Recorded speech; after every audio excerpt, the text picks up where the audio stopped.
সেই সচেতনতামূলক প্রোগ্রামগুলো আসলে কীরকম হতে পারে বা কোথায় আমরা এই ধরনের প্রোগ্রামগুলো আসলে করতে পারি? আমার জানা দরকার যে আমাদের এই দেশের প্রেক্ষাপটে ক্যান্সার কারণগুলো কি, ক্যান্সার কী কারণে আমাদের ক্যান্সার হতে পারে।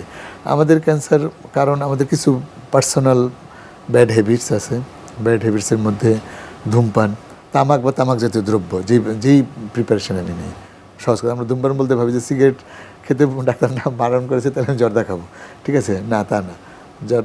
তামাকের যে কোনো প্রিপারেশনই এটা আমরা একদমই বর্জনীয়, এটা কোনো ইয়ে করা যাবে না। টোবাকো তো কার্সিনোজেনিক ইনগ্রেডিয়েন্টস আছে যেটাকে আমরা কোনোভাবেই শরীরে অ্যালাউ করতে পারি না, অ্যালাউ করতে দেওয়া উচিত না। এখন আমাদের ফিজিক্যাল অ্যাক্টিভিটি যেটা আমাদের বারবার আমরা বলি যে ফিজিক্যাল অ্যাক্টিভিটি আমাদের বিজ্ঞানে জয় জয় করে আমাদেরকে একদমই একটা কম্পিউটার দিয়ে আমাদের অনেকগুলা ওয়ার্কারের কাজ কমিয়ে ফেলেছে।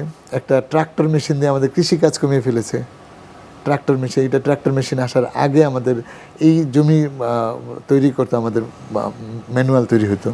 মানুষ সারাদিন আমরা দেখলাম সারা রাত ভরে মানুষ এই খেতে তৈরি করতেছে, তৈরি করে শস্যের জন্য প্রিপেয়ার করছে, তাই না? এটা এখন নেই।